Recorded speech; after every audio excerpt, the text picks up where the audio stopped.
আসসালামু আলাইকুম গাইস, আশা করি আল্লাহর অশেষ রহমতে সবাই ভালো আছেন।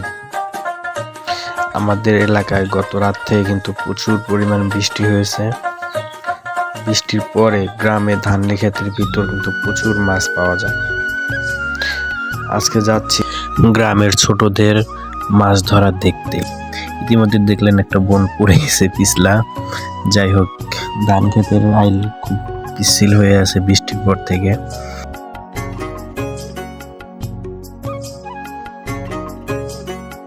প্রিয় দর্শক, গ্রামে একটু বৃষ্টি হলেই কিন্তু ধান ক্ষেতের ভিতরে প্রচুর মাছ পাওয়া যায়। এই যে আপনারা দেখলেন একটা মাছ, যেটা কই মাছ আমার এক ছোট ভাই ধরলো।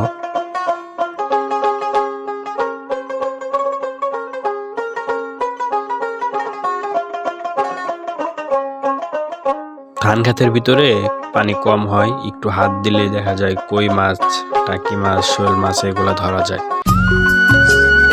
ছোট ভাইদের মাছ ধরা দেখে ছোটবেলার কথা মনে পড়ে যায়। আমরা যখন ছোট ছিলাম তখন আমরা এরকম করে অনেক মাছ ধরেছি।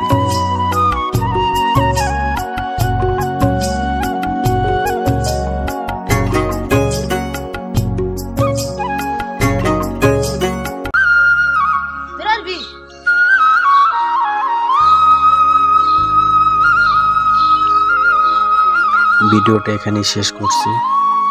সবাই আমার ইউটিউব চ্যানেল সাবস্ক্রাইব করবেন, লাইক কমেন্ট করবেন। সকলকে ধন্যবাদ। আসসালামু আলাইকুম।